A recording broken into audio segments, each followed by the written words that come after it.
जगत प्रकाश और महारानी कामलता का हम जानबूझकर घर उजाड़े और उनकी जो इकलौती लाडली बेटी है उसको भगा ले जाएं और जहाँ तहाँ उससे भटकावे और बनास्पति खिलावे और अपने घोड़े को हिलावे। जब तुम्हारे और उनके माँ बाप में लड़ाई हो रही थी और उनने उस मालिनी के हाथ तुम्हें लिख भेजा था जो मुझे अपने पास बुला लो, महाराजाओं को आपस में लड़ने दो, जो होनी हो सो हो, हम तुम मिलके किसी देश को निकल चले, उस दिन समझी। तब तो वह ताव भाव दिखाया। अब जो वह कुंवर उदयभान और उनकी माँ बाप तीनों जी हिरन बन गए हैं, क्या जाने किधर होंगे। उनके ध्यान पर इतनी कर बैठिए जो किसी ने तुम्हारे घराने में ना की, अच्छी नहीं। इस बात पर पानी डाल दो, नहीं तो बहुत पछताओगी और अपना किया पाओगी, मुझसे कुछ ना हो सकेगा। तुम्हारी जो कुछ अच्छी बात होती तो मेरे मुंह से जीते जी ना निकलती, पर यह बात मेरे पेट में नहीं पच सकती। तुम अभी अल्हड़ हो, तुमने अभी कुछ देखा नहीं। जो ऐसी बात पर सचमुच ढलाओ देखूंगी तो तुम्हारे बाप से कहकर यह भभूत जो बह गया निगोड़ा भूत मुछंदर का पूत अवधूत दे गया है, हाथ मुड़वाकर छिनवा लूँगी। रानी केतकी ने यह रुखाया मदनबान की सुन हंसकर टाल दिया और कहा, जिसका जी हाथ में ना हो उसे ऐसी लाखों सूझती है, पर कहने और करने में बहुत सा फेर है। भला या कोई अंधेर है जो माँ बाप राव पाट लाज छोड़कर हिरन के पीछे दौड़ती कर छाले मारती फिरूं। पर अरे ते तो बड़ी बावली चिड़िया है जो यह बात सच जानी और मुझसे लड़ने लगी। रानी केतकी का भभूत लगाकर बाहर निकल जाना और सब छोटे बड़ों का तिल मिलाना। 10-15 दिन पीछे एक दिन रानी केतकी बिन कहे मदनबान के वह भभूत आंखों में लगा के घर से बाहर निकल गई। कुछ कहने में आता नहीं जो माँ बाप पर हुई। सबने यह बात ठहराई। गुरुजी ने कुछ समझकर रानी केतकी को अपने पास बुला लिया होगा। महाराज जगत प्रकाश और महारानी कामलता राजपाट उस वियोग में छोड़ छाड़ के पहाड़ की चोटी पर जा बैठे और किसी को अपने आँखों में से राज थमाने को छोड़ गए। बहुत दिनों पीछे एक दिन महारानी ने महाराज जगत प्रकाश से कहा, रानी केतकी का कुछ भेद जानती होगी तो मदनबान जानती होगी, उसे बुलाकर तो पूछो। महाराज ने उसे बुलाकर पूछा तो मदनबान ने सब बातें खोलिया। रानी केतकी के माँ बाप ने कहा, अरे मदनबान, जो तू भी उसके साथ होती तो हमारा जी भरता। अब तो वह तुझे ले जाए तो कुछ हचर पचर ना करना, उसके साथ हो लियो। जितना भभूत है तू अपने पास रख, हम कहाँ इस राख को चूल्हे में डालेंगे।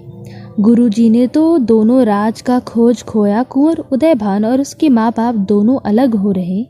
जगत प्रकाश और कामलता को यूँ तलपट किया। भभूत न होता तो ये बातें काहे को सामने आती। मदनबान भी अपने ढूंढने को निकली। अंजन लगाए हुए रानी केतकी कहती हुई पड़ी फिरती थी।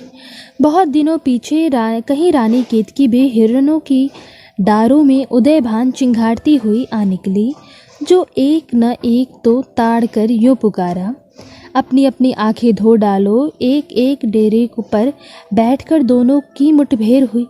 गले मिलके ऐसी रोइयां जो पहाड़ों में कूक सी पड़ गई। दोहा अपनी बोली का। छा गई ठंडी सांस झाड़ों में, पड़ गई कूक सी पहाड़ों में। दोनों जनियां एक टोले पर अच्छी सी छाना ताड़ के आ बैठिया अपनी अपनी बातें दोहराने लगी। बातचीत मदनबान की रानी केतकी के साथ। रानी केतकी ने अपनी बीती सब कही और मदनबान वही अगला झींकना झींका की और उनके माँ बाप उनके लिए जो जोग साधा और जो रोग वियोग लिया था सब कहा। जब मदनबान यह सब कुछ कह चुकी तो फिर हंसने लगी। रानी केतकी यह लगी पढ़ने दोहे अपनी बोली के। हम नहीं हंसने से रोकते हैं, जिसका जी चाहे हंसे, है वही अपनी कहावत, आ फंसे जी आ फंसे। अब तो सारा अपनी पीछे झगड़ा झंटा लग गया, पाँव का क्या ढूंढती है, जी में कांटा लग गया। मदनबान से कुछ रानी केतकी के आंसू पोंछते से चले। उसने यह बात ठहराई, जो तुम कहीं ठहरो तो मैं तुम्हारे उन उजड़े हुए माँ बाप को चुपचाप यहीं ले आऊं और उन्हीं से उस बात को ठहराऊं। गुसाई महेंद्रगिर जिसके यह सब करतूत है, वह भी उन्हीं दोनों उजड़े हुओं की मुट्ठी में है। अब भी मेरा कहा जो तुम्हारे ध्यान चढ़े तो गए हुए दिन फिर सकते हैं, पर तुम्हारे कुछ भावे नहीं। हम क्या पड़े बकते हैं, मैं इस पर बेड़ा उठाती हूँ। बहुत दिनों में रानी केतकी ने उस पर अच्छा कहा और मदन बान को अपने माँ बाप के पास भेजा और चिट्ठी अपने हाथों से लिख भेजी, जो आपसे कुछ हो सके तो जोगी से यह ठहरा के आवे। महाराज और महारानी के पास मदन बान का फिर आना और चितचाही बात का सुनाना। मदन बान रानी केतकी को अकेला छोड़कर राजा जगत प्रकाश और रानी कामलता जिस पहाड़ पर बैठे हुए थे, वह छठ से आदेश करके आ खड़ी होती है और कहती है, लीजिए आपका घर नए सिरे से बसा और अच्छे दिन आए। रानी केतकी का एक बाल भी बांका नहीं हुआ। उन्हीं की हाथ की यह चिट्ठी लाई हूँ, आप पढ़ लीजिए, आगे जो चाहिए सो कीजिए। महाराज ने इसी बगंबर से एक रोंगटा तोड़कर आग पर धर दिया। बात की बात में गुसाई महेंद्रगिर आ पहुँचे और जो कुछ यह नया सांग जोगी और जोगिन का आया था, आंखों देखा सबको छाती से लगाया और कहा, बगंबर तो इसीलिए मैं सौंप गया था, जो तुम पर कुछ होए तो उसका एक रोंगटा फूंक दीजो।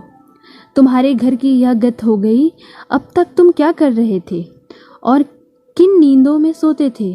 पर तुम क्या करो, यह खिलाड़ी जो जो रूप चाहे सो दिखावे, जो जो नाच चाहे सो नचावे। भभूत लड़की को क्या देना था? हिरन हिरनी उदय भान और सूरज भान। उसके बाप को एक लक्ष्मी बास और उसकी माँ को मैंने किया था। मेरे आगे फिर उन तीनों को जैसा का तैसा करना कुछ बड़ी बात ना थी। अच्छा हुई सो हुई, अब चलो उठो, अपने राज पर बिराजो और ब्याह के ठाठ करो। अब तुम अपनी बेटी को समेटो। कुंवर उदय भान को मैंने अपना बेटा मान लिया है, उसको लेके मैं ब्याहने चलूँगा। महाराज यह बात सुनते ही अपने राज की गद्दी पर आ बैठे और उसी घड़ी कह दिया, सारी छतों को और कोठों को गोटे के गढ़क दो और सोने रुपए के रूपहले सुनहरे सेहरे सब झाड़ और पहाड़ों पर बांध दो और पेड़ों में मोती की लड़ियाँ गुथो और कह दो, 40 दिन 40 रात तक जिस घर में नाच 8 पहर ना रहेगा, उस पर बाल वाले से मैं रूठ जाऊंगा और जानूंगा यह मेरे दुख सुख का साथी नहीं। 6 महीने जब कोई चलने वाला नहीं ठहरे और रात दिन चला जाए, इस फेर फेर में वह राज था, सब कहीं यही डौल हो गया। जाना महाराज और महारानी और गुसाई महेंद्रगिर का रानी केतकी के लेने के लिए। फिर गुरुजी और महाराज और महारानी मदन बान के साथ यहाँ आ पहुँचे, जहाँ रानी केतकी चुपचाप सोन खींचे हुए बैठी थी। गुरुजी ने रानी केतकी को अपनी गोद में लेके कुंवर उदय भान का चढ़ावा चढ़ा दिया और कहा, लो तुम अपने माँ बाप के साथ अपने घर सिंगारो। अब मैं अपने बेटे कुंवर उदय भान को लिए हुए आता हूँ। गुरुजी गुसाई जिसको दंडवत है सो तो सिंगारते हैं, आगे जो होगी सो कहने में आवेगी। यह कि यह धूमधाम और फैलावा ये ध्यान कीजिए। महाराज जगत प्रकाश ने अपने सारे देश में कहा, यह पुकार दे, जो यह ना करेगा उसकी बुरी गत होगी। गांव-गांव में आने सम्हारे तिरपोलिए बना बना के सूहे कपड़े उस पर लगा दो और गोट धनुक की और गोथेरू रूप हली सुनहली और किरने और टांग टांग रखो। जितने बड़े पीपल के पुराने पुराने पेड़ जहाँ जहाँ हो, उन पर गोटे के फूलों के सेहरे बड़बड़ ऐसे जिसमें सिर से लगा जड़ तक उनकी थलक और झलक पहुँचे बांध दो। चूँकि पौधों ने रंगा के सोहे जोड़ पहने, सब पाँव में डालिया ने तोड़े पहने। बूटी बूटी ने फूल फल के गहने जो बहुत न थे, जो थोड़े थोड़े पहने। जितने डह डहे और हिरियावत में लहलहे पाँव थे, सबने अपने अपने हाथ में चहचहाई मेहंदी की रचाकर सजाकर, और जहाँ तलक नवल ब्याही दुल्हन नन्ही नन्ही फलियाँ की और गुटागीन नई नई कलियों की जोड़े पंखुड़ियों की पहनी हुई थी, सबने अपनी अपनी गोद सुहाग प्यार के फूल और फलों से भर ली, और 3 बरस का पैसा जो लोग दिया करते थे उस पर राजा के राज भर में जिस तिस ढपके हुआ करके हल जोत के और कपड़ा लत्ता बना के, सो सब इनको छोड़ दिया जो अपने पैरों में बनावे के ठाठ कड़े, और जितने राज भर में कुएं थे खंडसालों की खंडसालें उनमें उड़ेली गई, और सोड़ बनों में और पहाड़ तालियों में लालटेन की झमझमाहट रातों को दिखाई देने लगी, और जितने झीलें थी उन सब में कुसुम और टीसू और हर श्रृंगार पड़ गया, और केसर भी थोड़ी थोड़ी घोलने में आ गई, और फुनगे से लगा जड़ तलक जितने झाड़ झंकाड़ों में पत्ते और पत्ती बंधी थी उन पर रूप हरी सुनहली डांग गोंद लगाकर चिपका दिया, और सबों को कह दिया जो सही पगड़ी और बागे बिन कोई किसी डौल किसी रूप से फिर चले नहीं, और जितने गौवे बजवे भाड़ भंगतिये रहसधारी और संगीत पर नाचने वाले थे सबको कह दिया जिस जिस गांव में जहाँ जहाँ हो अपनी अपनी ठिकानों से निकलकर अच्छे अच्छे बिछौने बिछाकर गाते नाचते धूम मचाते कूदते रहा करो। ढूंढना गोसाई महेंद्र गिर का कुंवर उदय भान और उनके माँ बाप को न पाना और बहुत तलमलाना। यहाँ की बात और चूहले जो कुछ है सो यहीं रहने दो। अब आगे यह सुनो, जोगी महेंद्र और उनके 90 लाख जातियों ने सारे बन के बन छान मारे, पर कहीं कुंवर उदय भान और उसके माँ बाप का ठिकाना न लगा। तब उन्होंने राजा इंद्र को चिट्ठी लिख भेजी। उस चिट्ठी में यह लिखा हुआ था, इन तीनों जानों को हिरनी हिरन कर डाला था, अब उनको ढूंढता फिरता हूँ, कहीं नहीं मिलते, और मेरी जितनी सकत थी अपनी सी बहुत कर चुका हूँ। अब मेरे मुंह से निकला कुंवर उदय भान मेरा बेटा, मैं उसका बाप, और ससुराल में सब ब्याह का ठाठ हो रहा। अब मुझ पर विपत्ति गाढ़ी पड़ी, जो तुमसे हो सके करो। राजा इंद्र चिट्ठी को देखते ही गुरु महेंद्र को देखने को सब इंद्रासन समेट कर आ पहुँचे और कहा, जैसा आपका बेटा वैसा मेरा बेटा। आपके साथ मैं सारे इंद्रलोक को समेट कर कुंवर उदय भान को ब्याहने चढ़ूंगा। गोसाई महेंद्र गिर ने राजा इंद्र से कहा, हमारी आपकी एक ही बात है, पर कुछ ऐसा सुझाव जिससे कुंवर उदय भान हाथ आ जावे। राजा इंद्र ने कहा, यहाँ जितने गवै और गायने हैं उन सबको साथ लेकर हम और आप सारे बनों में फिरा करें, कहीं ना कहीं ठिकाना लग जाएगा। गुरु ने कहा, अच्छा। हिरन हिरनी का खेल बिगड़ना और कुंवर उदय भान और उसके माँ बाप का नए सिरे से रूप पकड़ना। एक रात राजा इंद्र और गोसाई महेंद्र गिर निखरी हुई चांदनी में बैठे राग सुन रहे थे। करोड़ों हिरन राग के ध्यान में चौकड़ी भूल आसपास। इसी में राजा इंद्र ने कहा, इन सब हिरनों पर पढ़ के मेरी सकत गुरु की भगत फूके मंत्र ईश्वरोवाच पढ़ के एक छींटा पानी का दो।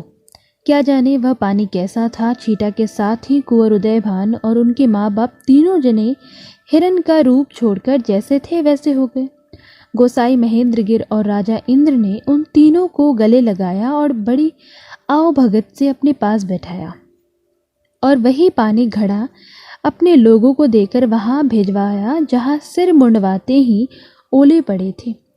राजा इंद्र के लोगों ने जो पानी के छींटे वहीं ईश्वरवाच पढ़ के दिए तो जो मरे थे सब उठ खड़े हुए, और जो अधमुए भाग चले थे सब सिमट आए। राजा इंद्र और महेंद्र गिर कुंवर उदय भान और राजा सूरज भान और रानी लक्ष्मी बास को लेकर एक उड़न खटोले पे बैठकर बड़ी धूमधाम से उनको उनके राज पर बिठाकर ब्याह का ठाट करने लगे।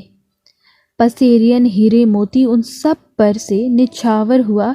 राजा सूरजभान और कुंवर उदयभान और रानी लक्ष्मीबाई चित चाही आशीष पाकर फूली ना समाई और अपने सो राज को कह दिया, जेवर भोरे के मुंह खोल दो। जिस जिसको जो चाहिए सब ले ले। बोल दो, आज के दिन का सा कौन सा दिन होगा हमारी आंखों की पुतलियों से जिसने चैन है उस लाडले इकलौते का ब्याह और हम तीनों का हिरनों के रूप से निकलकर फिर राज पर बैठना। पहले तो यह चाहिए जिन जिनकी बेटियां हैं बिन ब्याही हो, उन सबको उतना कर दो जो अपनी जिस चाव चीज से चाहे अपनी गुड़िया सवार के उठावे और तब तक जीती रहे।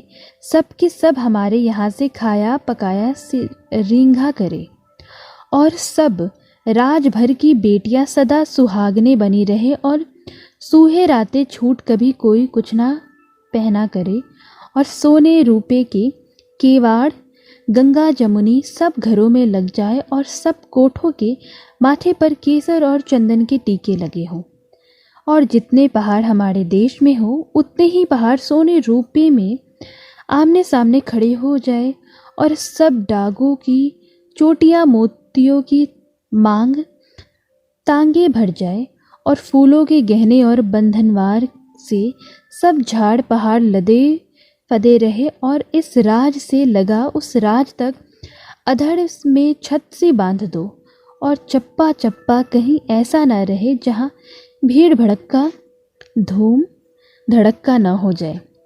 फूल बहुत सारे बहा दो जो नदियाँ जैसे सचमुच फूल की बहिया है यह समझा जाए और यह डौल कर दो जिधर से दूल्हा को ब्याहने चढ़े सब लाडली और हीरे पन्ने पोखराज की उम्र में इधर और उधर कबैल की टट्ठियाँ बन जाए और क्यारियाँ सी हो जाए जिनके बीचों बीच से हो निकले और कोई डाग और पहाड़ी तली का चढ़ावा उतार ऐसे दिखाई न दे जिसकी गोद पंखुड़ियों से भरी हुई ना हो।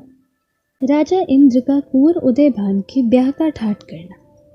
राजा इंद्र ने कह दिया, वह रंडिया चुलबुलिया जो अपने जीवन के मद में उड़ चलिया है उनसे कह दो 16 श्रृंगार बाल बाल गंज मोती पिरो और अपने अचरज और अचंभे में छत से बांध दी, पर कुछ ऐसे रूप से उड़ चलो जो उड़न खटोले की क्यारियाँ और फुलवारियाँ सी सैकड़ों कोस तक हो जाए और ऊपर ही ऊपर मृदंगा बिन जल तरंग मुँह चंग घुंघरू तबले कटताल और सैकड़ों इस ढप के अनोखे बाजे बजते आए और उन क्यारियों के बीच में हीरे पुखराज अनबिम्बे मोतियों के झाड़ और लालटेनों की भीड़ भाड़ की झमझमाहट दिखाई दी और उन्हीं लालटेनों में से हथफूल फुलझड़ियाँ जाही जूहियाँ कदम गेंदा चंबेली इन सब से किवाड़ खुल जाए और पटाखे जो उछल उछल के फूटे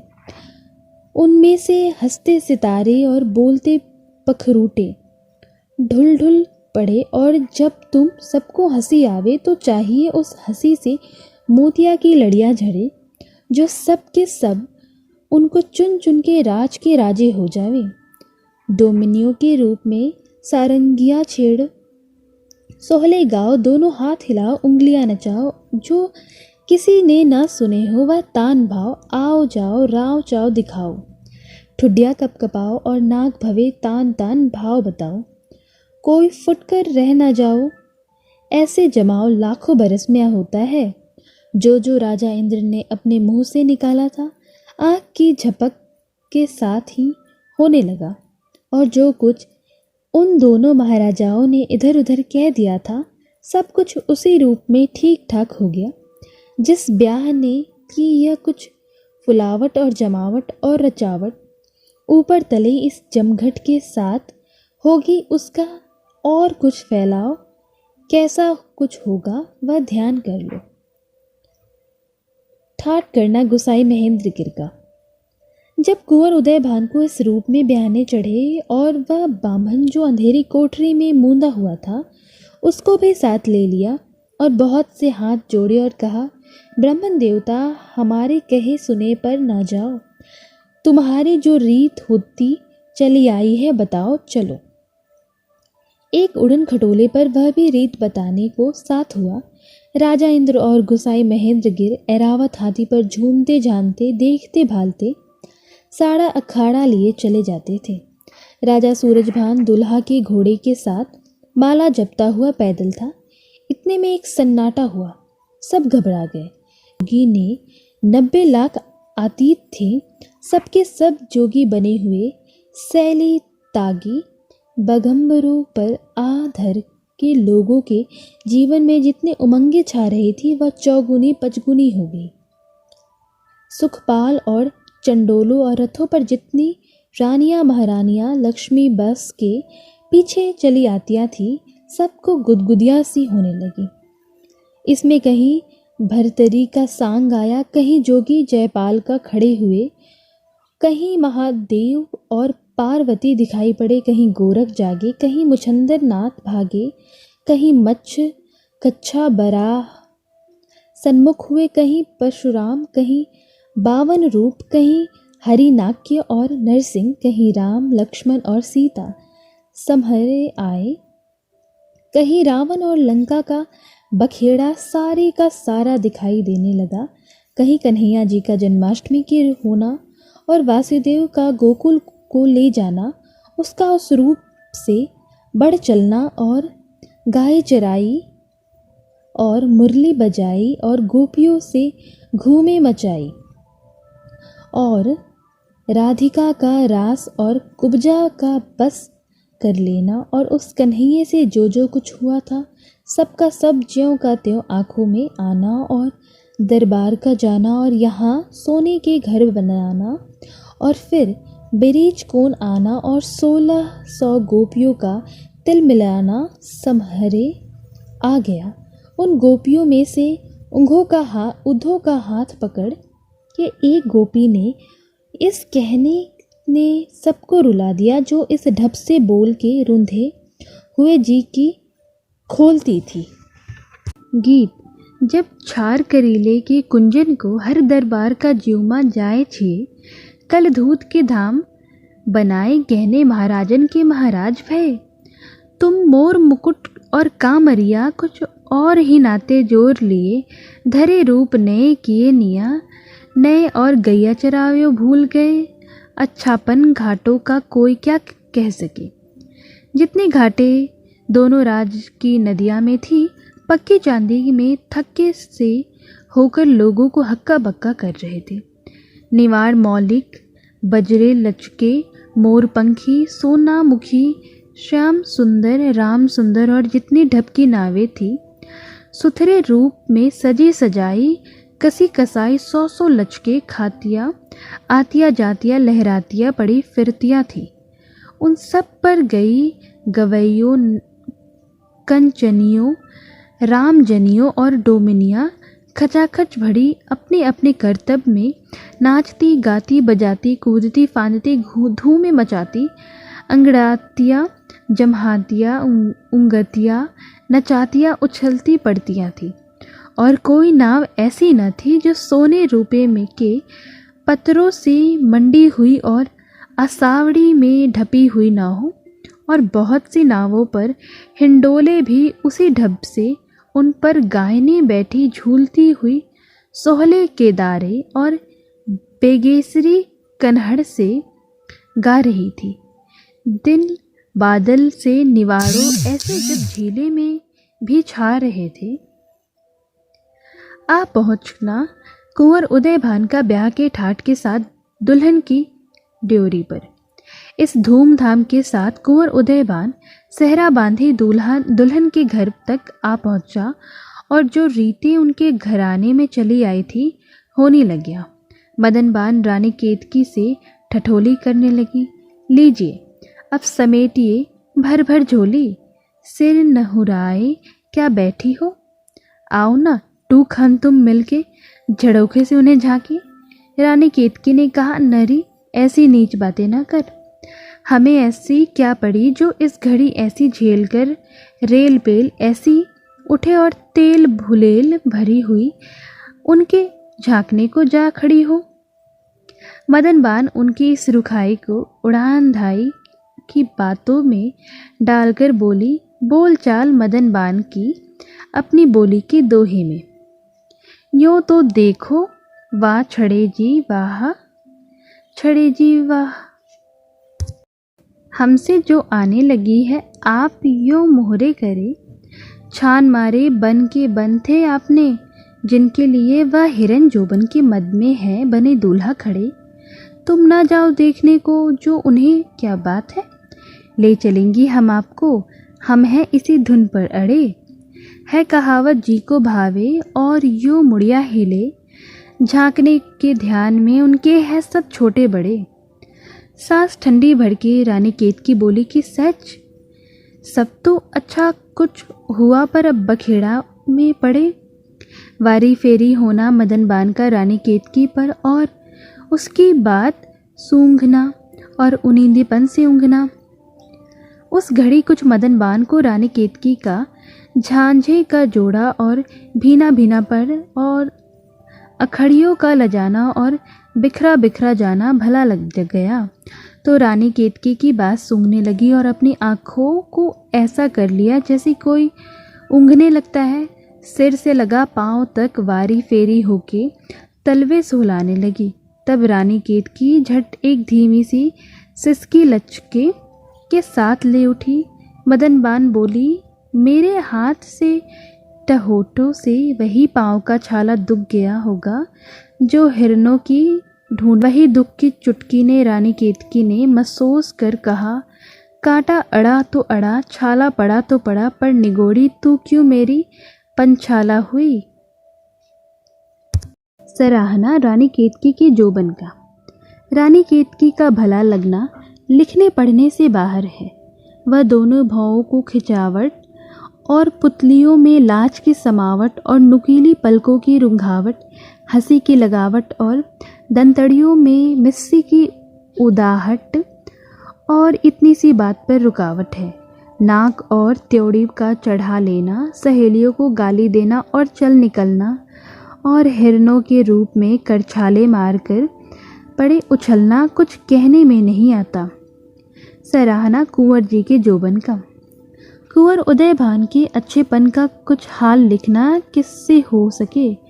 हाय रे, उनके उभार के दिनों का सुहानापन, चाल ढाल का अच्छा बच्चा, उठती हुई कपोल, काली फबन और मुखड़े का गदराया हुआ जोबन जैसे बड़े तड़के धुंधलके हरे भरे पहाड़ों की गोद से सूरज की किरणें निकल आई है। यही रूप था। उनकी भींगी मसों से रस टपका पड़ता था। अपनी परछाई देखकर अकड़ना, जहाँ जहाँ छाँव थी उसका डोल ठीक ठीक करके पाँव तले जैसे धूप थी। दूल्हा उदयभान का सिंहासन पर बैठना। दूल्हा उदयभान सिंहासन पर बैठा और इधर उधर राजा इंद्र और जोगी महेंद्र गिर जम गए और दूल्हा का बाप अपने बेटे के पीछे माला लिए कुछ गुनगुनाने लगा और नाच लगा होने, और अधर से जो उड़न खटोले राजा इंद्र के अखाड़े के थे सब उसी रूप से छत बांधे थिरका दिए। दोनों महारानियां समधिन बन के आपस में मिलिया चलिया और देखने दाखने को कोठों पर चंदन के किवाड़ों के आड़ तले आ बैठियां। सांग गीत संगीत भड़ताल रहस हंसी होने लगी। जितनी राग रागनियाँ थी, यमन, कल्याण, सुत कल्याण, जजवंती, कन्हड़ा, खंचाव, सोहनी, परज, विहाग, सोरठ, कालिंगड़ा, भैरवी, खटलिया, भैरो रूप पकड़े हुए सचमुच के जैसे गाने वाले होते हैं, उसी रूप में अपने अपने समय पर गाने लगे और गाने लग गया। उन नाच का जो ताव भाव रचावट के साथ हो, जिसका मुँह जो कह सके। जितने महाराज जगत प्रकाश के सुख चैन के घर थे, माधो विलास, रसधाम, किशन निवास, मच्छी भवन, चंदर भवन, सबके सब लप्पे लपेट और सच्ची मोतियों की झलड़ी अपनी अपनी गांठ में समेटे हुए एक भेष के साथ मतवालों के बैठने वालों के मुंह चूम रहे थे। बीचों बीच उन सब घरों के एक आरसी धाम बनाया गया था, जिसके छल और किवाड़ और आंगन में आरसी छत, कहीं लकड़ी ईंट पत्थर की पूट एक उंगली के पौरे भरना थी।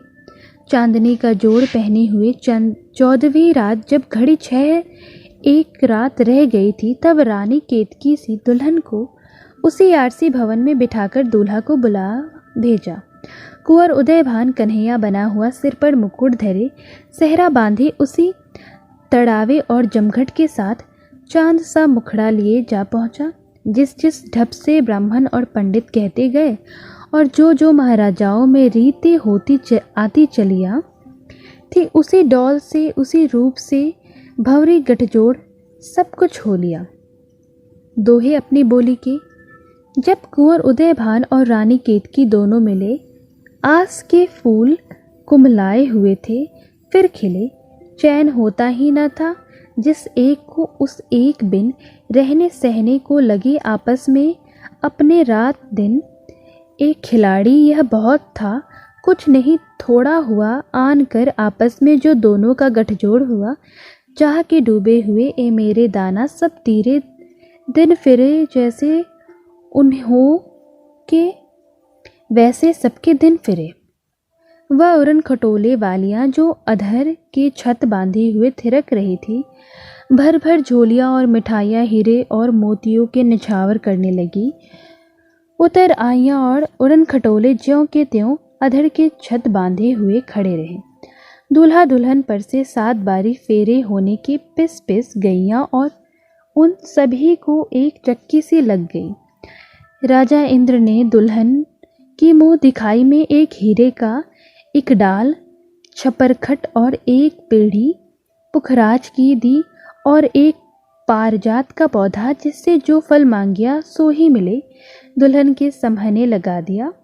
और एक कामधेनु गाय की पठिया भी उसके नीचे बांध दी और 21 लौंडियाँ उन्हीं उड़न खटोले वालियाँ में से चुन के अच्छे से अच्छी, सुधरी से सुधरी, गाती बजातियाँ, सीती पिरोतियाँ, सुघड़ और सुघड़ सौंपी और उन्हें कह दिया, रानी केतकी छूट उनके दूल्हा के कुछ बातचीत न रखियो, तुम्हारे कान पहले ही मरोड़े देता हूँ, नहीं तो सब की सब पत्थर की मूर्तें बन जाओगी और अपना किया आप पाओगी।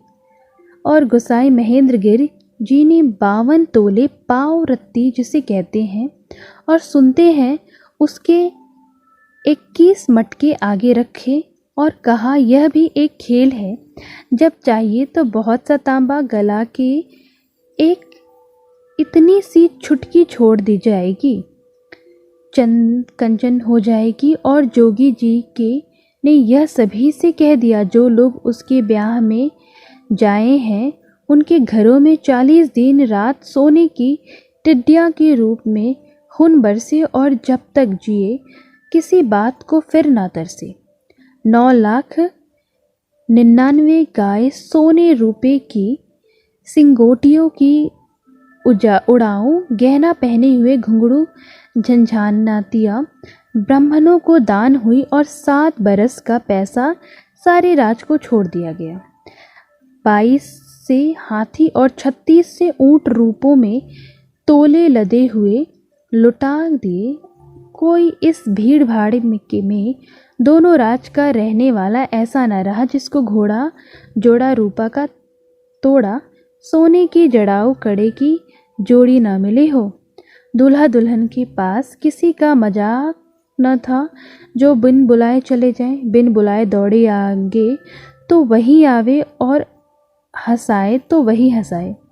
रानी केतकी के छेड़ने और उनके कुंवर उदयभान को कुंवर केवड़ा को जो कहते पुकारती थी और उसी बात को 100-100 रूप में संवारती थी। दोहे अपनी बोली के। घर बसा जिस रात उन्हों का, तब मदन बान उस घड़ी कह गई, दुल्ही दुल्हन को ऐसी 100 बातें करी, बास पाकर केवड़े की केतकी का जी खिला। सच है इन दोनों जनों को अब किसी की क्या पड़ी, क्या ना आई लाज कुछ अपने पर आए की। अजी थी अभी उस बात की, ऐसी भला क्या हड़बड़ी। मुस्कुराकर तब दुल्हन ने अपने घूंघट से कहा, मोगरा सा हो कोई, खोले जो तेरी गुलझड़ी। जी में आता है तेरे हाथों को मल डालूं अभी बिल पे, ए रंडी तेरे दांतों की मिस्सी की धुड़ी। और कहानी यहीं समाप्त होती है। कहानी आपको कैसी लगी अपनी प्रतिक्रिया अवश्य दें। धन्यवाद।